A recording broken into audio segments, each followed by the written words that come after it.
Buenas tardes. Primero de todo agradecer a Elena y las compañías de ecologistas la invitación. Como se comentaba al principio, me ha sido imposible llegar físicamente y por lo tanto intentaré ir breve porque al final, bueno, entiendo que ya vamos fuera de tiempo y que lo interesante es el debate y sobre todo pues conversar presencialmente. Em, Claro, a mí preparar esto pues me ha costado un poco porque yo, claro, vivo en Cataluña, una comunidad autónoma que tiene una gestión del agua completamente diferente a la que tenéis allí. Eh, He tenido que entender un poco la lógica de cómo se hace la planificación ahí, ¿no? Aunque los problemas que se dan cuando hablamos de planificación y de la prognosis, ¿no? de la gestión del agua son compartidos, ¿no? Y por eso he titulado un poco mi presentación focalizándola en lo que es el conflicto entre gestión de la oferta y gestión de la demanda. Eh, el ciclo integral del agua, pues en Lanzarote claro, la disponibilidad natural de agua o de recurso convencional, que al final es el agua subterránea, el agua superficial, ríos y el agua de lluvia, es un limitante, ¿no? Yo creo que no hace falta explicarlo. Y por lo tanto, la entrada de disponibilidad y de recurso viene precisamente por infraestructuras no convencionales que en la mayoría de planes hidrológicos son las que primero se rechazan, ¿no? La desalinización siempre es la última de las tecnologías a poner en marcha cuando se habla de decidir entre tecnologías. Y precisamente en las islas y en Lanzarote es la que primera, la que se pone en juego como infraestructura número uno, ¿no? Por lo tanto, ahí ya vemos un primer conflicto, ¿no? Luego, claro, esa realidad condicionada por lo que es la isla, ¿no? Y su disponibilidad de agua, pues históricamente ha vinculado a la sociedad a convivir con una escasez, ¿no? Que luego un problema es cómo la desalinización, ¿no? Yo creo que lo comentaba antes Saúl, la desalinización se ha vendido como la solución a los problemas, pero realmente puede ser lo contrario, si no se establecen objetivos claros de consumo, objetivos claros climáticos, etcétera, etcétera. Y luego también algo interesante que he visto es cómo la desalinización, y pasan otras comunidades autónomas y otros planes de cuenca, va muy vinculada a la iniciativa privada, ¿no? Al desarrollo privado, público-privado, ¿no? En el caso de Lanzarote, pues fue la iniciativa privada de Estados Unidos y más tarde también de, de Inglaterra, ¿no? Y luego más tarde también entró lo que sería en el ciclo integral del agua, que siempre se intenta cerrar, aunque no sea así, lo que es la regeneración de agua, ¿no? Como una infraestructura de soporte, sobre todo para el riego de jardines, campos de golf, ¿no? Sector turístico, y la agricultura, ¿no? Que eso juega un papel fundamental en todo el territorio español hoy día. Eh, Luego, claro, en función de cómo se haga la planificación hídrica, hay unos retos u otros, ¿no? Y por mala suerte en este país, la Directiva Marco de Agua, ¿no? Ese marco común europeo que llegó en principio para revolucionar la gestión del agua e introducir objetivos ambientales. En España, la transposición de esa directiva en el ordenamiento jurídico interno no se hizo de la forma adecuada, ¿no? Se transpuso, de hecho, con la ley de acompañamiento al presupuesto del Estado y, por lo tanto, no hubo un debate como tal. Y por lo tanto, la vieja política hídrica no acabó de transformarse en lo que la directiva pretendía, ¿no? Y por lo tanto, los objetivos de satisfacción de la demanda siguen siendo los primeros objetivos que se priorizan, ¿no? Y en Lanzarote eso tampoco es diferente, ¿no? Y por lo tanto, los retos a los cuales la planificación hidrológica persigue satisfacer son los de dar agua a quien la demanda, ¿no? Y en este caso, pues como se puede ver con los datos disponibles, datos públicos, Aquí el reto es el aumento poblacional y sobre todo la llegada de turistas, ¿no? Que se puede ver en ese segundo gráfico. Que en comparación con la cantidad de población, pues las llegadas de turistas son tremendas, ¿no? Luego hay que relativizar eso en la población turística equivalente, ¿eh? Que es lo que se cuenta para planificar qué impactos tendrán los servicios públicos con el turismo que llega en todo un año, teniendo en cuenta sobre todo las pernoctaciones, ¿no?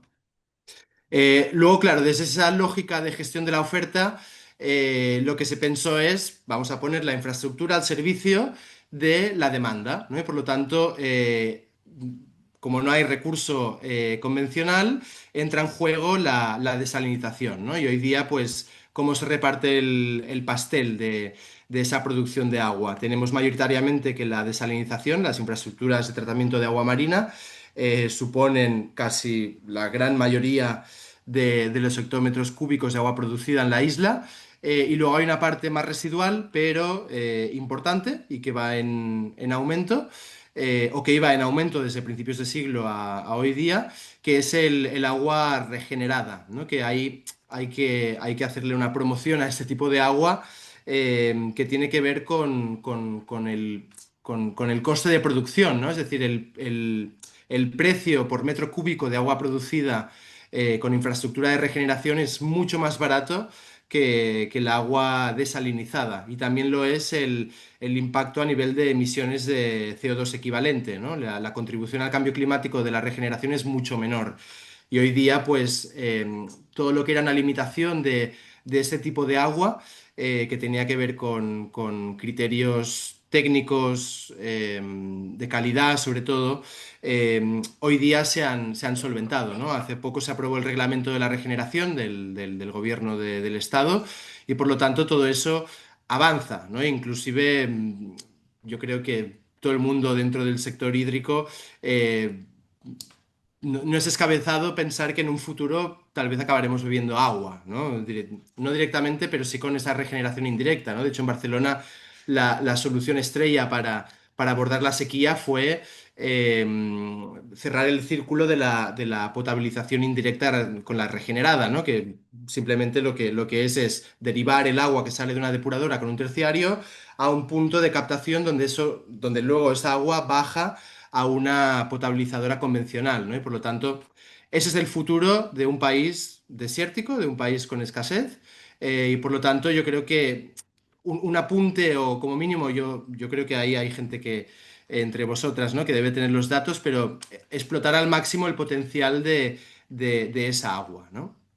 Eh, Luego también, claro, al mirar los datos, y eso también pasa en Cataluña, es interesante ver cómo el agua históricamente ha sido un limitante al crecimiento económico, ¿no? Y cómo hacer la inversa, ¿no? Cómo poner más agua en el sistema es una barra libre al consumo, ¿no? Y eso se puede ver con esos gráficos, con lo que respecta con la producción de agua desalinizada desde que hay registros, ¿no? Que crece, a ver, tenía aquí los datos. O sea, hay un crecimiento poblacional del 174% desde que hay datos vinculados al agua, y la producción de agua desalinizada crece un 118%, ¿no? Desde que hay datos también.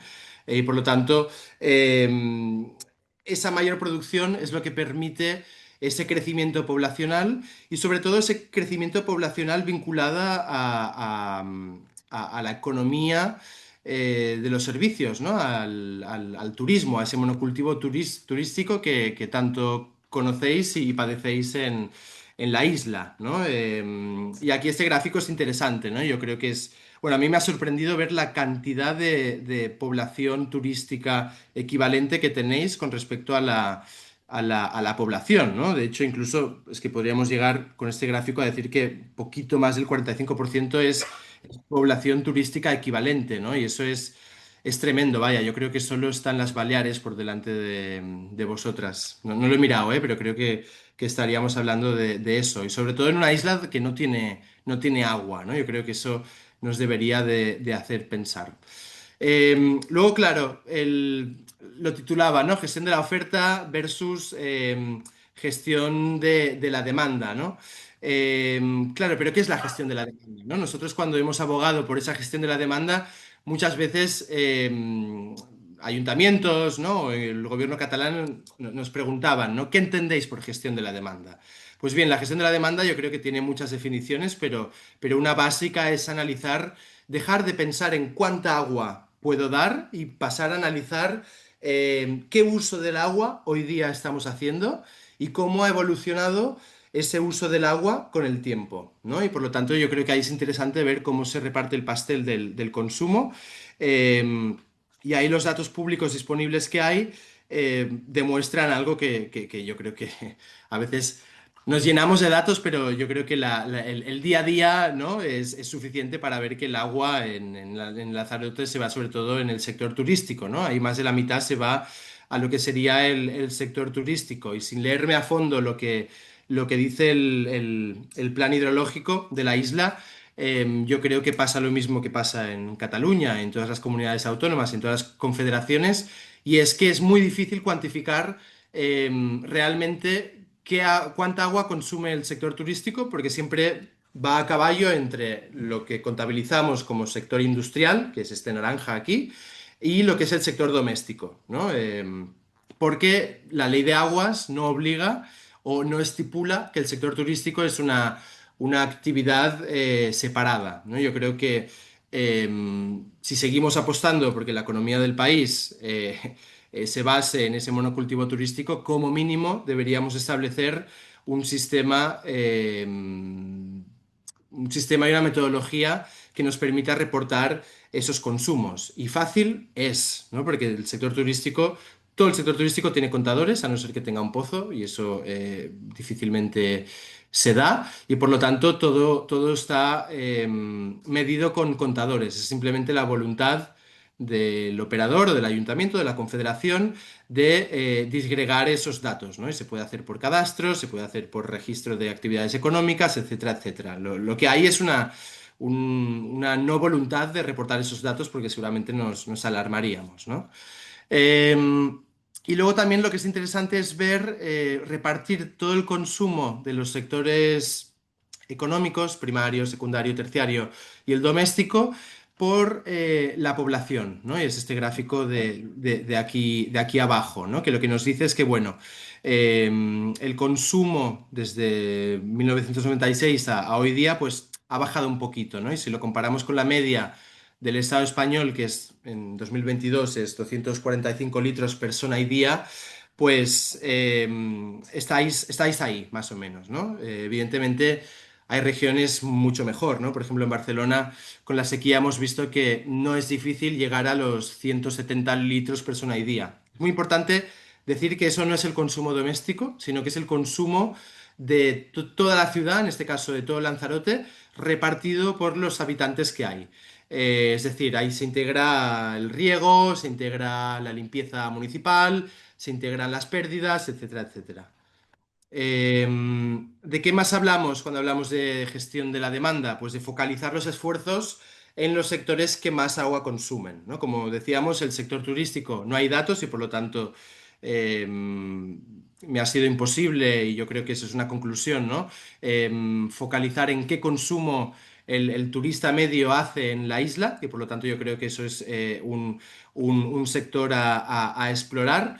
Pero otro que sí, que hay datos, es el consumo del sector doméstico, ¿no? Y a mí me ha sorprendido a bien la cantidad de agua que se consume por persona y día, ¿no? Que se sitúa 2024 en un poquito menos de los 100 litros persona y día, ¿no? Y como se ve en el gráfico de mi derecha, pues en total las Canarias están muy por debajo de la media española. Y en todo caso, si tenemos en cuenta los consumos que se dan en la Unión Europea y en el mundo, pues estamos situadas muy por debajo de la media. Y eso tiene que ver con que nuestro país, ¿no? Y nuestras ciudades están acostumbradas a la escasez, ¿no? Y hay una integración de esa realidad, ¿no? Que con los años se ha agravado por la crisis climática, y por lo tanto eso nos debe hacer pensar que seguramente los deberes no están en casa, no están en el sector doméstico, sino están en los sectores económicos, están en cómo nuestros gobiernos y nuestras confederaciones y nuestros reguladores planifican la gestión del agua. Y no tanto en cómo yo o todas como titulares del derecho al agua y como usuarias consumimos esa agua, ¿no? Y ahí ya se ha apuntado un poco, ¿no? Un reto y una ineficiencia del sistema precisamente son las pérdidas de agua, ¿no? No voy a decir mucho más de lo que ya Samuel ha dicho, eh, pero la situación es catastrófica, ¿no? Yo he hecho este gráfico a raíz de los datos que hay de producción y de consumo.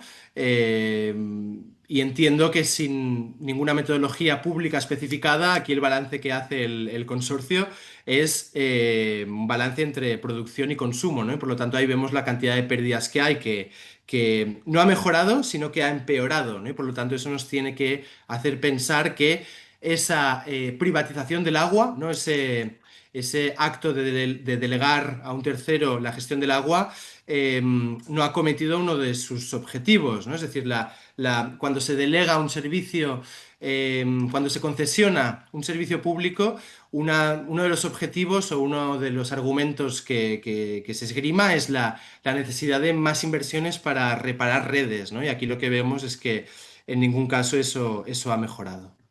Y sobre todo si se tiene en cuenta lo que se comentaba, ¿no? Que la fuente principal de producción de agua es la desalinizada, que de toda la tecnología que hoy día tenemos es la que más encarece el metro cúbico de agua producida. Es una pérdida económica brutal y también ambiental, ¿no? Porque comentábamos al principio que la desalinización contribuye de forma más pronunciada que las demás tecnologías de producción de agua al cambio climático, ¿no? Luego, algunas ideas para mejorar la gestión de la demanda, que voy a ser sincero, no me he leído el plan hidrológico al completo, son muchas páginas, pero sí que he intentado hacer unas búsquedas específicas y no he visto ningún tipo de mención a, a estrategias de diversificación que desde nuestro punto de vista son claves, ¿no? Es decir, eso es como la ecología. En la ecología, los ecosistemas que sobreviven son los que son diversos a nivel de genética, ¿no? Sí, eso, diversidad genética, ¿no? Y con el agua lo que vemos es que tendemos, ¿no? Y Lanzarote siempre ha sido así, a una única tecnología de producción, ¿no? Que en este caso es la desalinización. Cuando yo creo que como mínimo se debería de explorar o no se debería de haber dejado lo que es el aprovechamiento del agua lluvia, que siempre ha tenido las islas de forma tradicional. Es cierto que la pluviometría con los impactos del cambio climático va a menos, es mucho menos predecible. Cada vez más los pronósticos son de una significancia estadística a nivel de reducción de precipitaciones, pero lo que hoy día sí que es significativo es la intensidad en la que llueve, ¿no? Y por lo tanto, yo creo que deberíamos de plantearnos, sin saber los datos de ahí, tal vez me diréis que no se puede, lo que es el almacenamiento de ese agua en momentos de episodios extremos de pluviometría. Otro tipo de inversiones que no se contemplan o no he sabido ver en el plan es el aprovechamiento de las aguas grises, ¿no? Es decir, cada vez más los núcleos urbanos son mayores, son más grandes y por lo tanto yo creo que como mínimo se debería de estudiar la viabilidad del aprovechamiento de agua gris, que es esa agua que no es un agua negra, ¿no? Es decir, es el agua que sale, por ejemplo, de la ducha y que se podría reaprovechar in situ en un mismo bloque de edificios, por ejemplo, haciéndole un pequeño tratamiento y se podría reaprovechar para descargar las cisternas de los váteres o inclusive para el riego y para la limpieza, ¿no? Nosotros tenemos estudios que calculan que este tipo de medidas pueden contribuir a ahorrar entre un 30 y un 45% del agua de un edificio, ¿no? Y por lo tanto, delante de fenómenos de escasez y fenómenos de encarecimiento del precio del agua por las tecnologías que usamos, deberían de ser una apuesta a considerar, por ejemplo.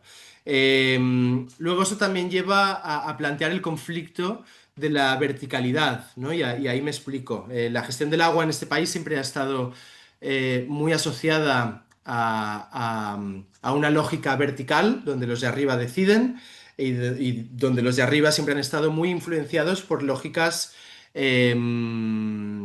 tradicionales privatistas, ¿no? En España, como en muchos países, la gestión del agua siempre ha ido a merced de la inversión privada, de la inversión sobre todo de pequeñas empresas, pero ahí ya se cultivó un pensamiento muy ingenieril, ¿no? Muy vertical, donde el conocimiento es único, donde desde arriba se piensa cómo es esa gestión del agua y donde no se da espacio a, eh, a permitir que, como pasa con la energía ahora, con las comunidades energéticas, entren en juego comunidades hídricas, ¿no? Por ejemplo, en Barcelona hoy día estamos planteando la posibilidad de que existan comunidades hídricas a través del aprovechamiento del agua gris y pluvial, ¿no? Y todo eso, pues, tiene un interés cuando, como mínimo nosotras, ¿no? Que intentamos abogar por una gestión del agua diferente, esas inversiones, ¿no? O esos sistemas de gestión del agua más comunitarios tienen esa capacidad de apoderamiento de la ciudadanía,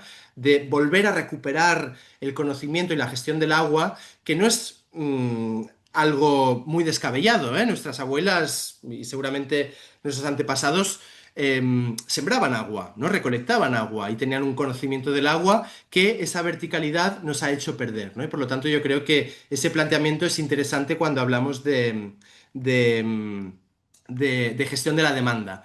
Otro es, no sé qué nivel de participación pública hay en los procesos de planificación hidrológica, pero la Directiva Marco de Agua obliga a fomentar la participación pública y eso es clave, clave sobre todo porque la planificación hidrológica es donde se deciden los objetivos que van a regir la gestión del agua en los próximos 6 años, ¿no? Y como decía al principio, sigue regnando la garantía del abastecimiento por encima de los objetivos ambientales, ¿no? De conservación de los ecosistemas, que, que, que hoy día pues priman en muy pocos planes hidrológicos, ¿no? Y luego otra cosa que yo creo que nos cuesta mucho hacer cuando hablamos de gestión del agua, que es integrar en la gestión hídrica o integrar en la gestión de cualquier otro departamento las limitaciones del sistema, ¿no? Es decir, tenemos una ley del cambio climático, ¿no? Tenemos unos objetivos de París que nos dicen que hay que reducir emisiones.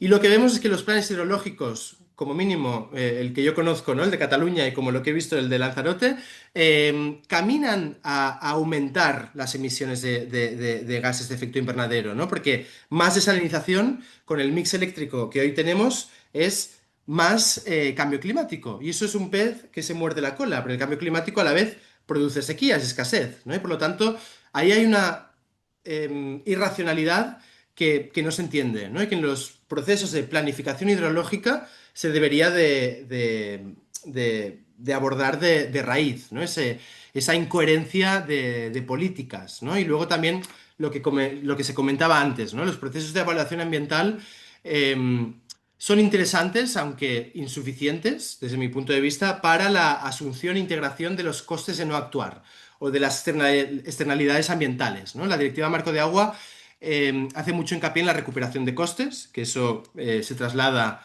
en el agua en tarifas y tributos, pero desarrolla de forma muy incorrecta la integración de costes de no actuar y la integración de las externalidades ambientales, ¿no? El coste de contaminar, ¿no? El coste de verter esa salmuera, el coste de las emisiones que produce mi infraestructura versus el coste que me ahorraría con las políticas de gestión de la demanda no se calcula, ¿no? Y por lo tanto, ahí hay mucho camino por recorrer en esa contabilización de costes y en cómo se entiende la economía del agua, ¿no?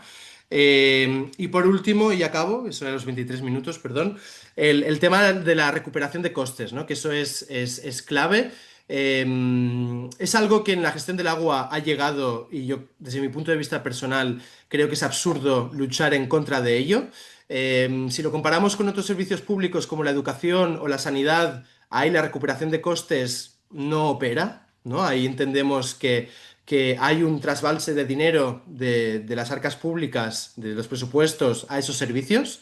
Pero con el agua eso no ha sido así, ¿no? Eso tiene mucho que ver en cómo Europa entiende el agua, ¿no? esa lógica mercantil, ¿no? Y por lo tanto esa lógica en la que las tarifas y los tributos tienen que cubrir todos los costes. Eso no lo vamos a cambiar y por lo tanto yo creo que la clave y donde podemos tener éxitos es en pensar en cómo vamos a repartir y a repercutir y recuperar esos costes, ¿no? Me ha costado mucho ver, por ejemplo, qué tarifa social ofrece el canal, ¿no? El canal Lanzarote. No, no la he visto, ¿no? Más allá de ver que en la tarifa del agua sí que se discrimina. Los tramos de consumo son diferentes para, creo, pensionistas, familias numerosas y no sé qué otra categoría. Pero en un contexto de pobreza económica que va al alza, ¿no? En un contexto de encarecimiento del coste de vida, del encarecimiento de los recibos del agua, de los recibos de la energía, es como mínimo muy responsable que una empresa de gestión del agua, como es el canal, ¿no? De donde viene sobre todo, no cuente con una tarifa social, por ejemplo, ¿no? Y una tarifa social al final es un método de asegurar que como mínimo quien entra en los estándares, entra dentro de lo que se entiende como vulnerabilidad económica, pague un precio justo, ¿no? En función de su realidad económica, ¿no? Y luego también, ¿por qué no hablar de las diferencias entre la tarifa industrial, la tarifa doméstica? Por suerte con el agua hay mucho juego, ¿no? Porque a diferencia de la energía existen los tramos, ¿no? Existe el principio de quien contamina paga, existen los tramos de consumo. Cada vez más entendemos que las tarifas tienen que tender a ser eh, el coste fijo, ¿no? De la tarifa tiene que ser tiene que tener el menor impacto posible en los primeros tramos de consumo, ¿no? Y por lo tanto, ahí hay mucho juego y yo creo que ahí es donde deberíamos de focalizar para hacer que quien más consume más contribuya y sobre todo abordar el melonazo que se está abriendo con la posibilidad de más desalinización eh, a costa de inversores privados, ¿no? Y de hoteleros, ¿no? Yo creo que ese es un melonazo a abrir en el futuro también. Y lo dejaría aquí.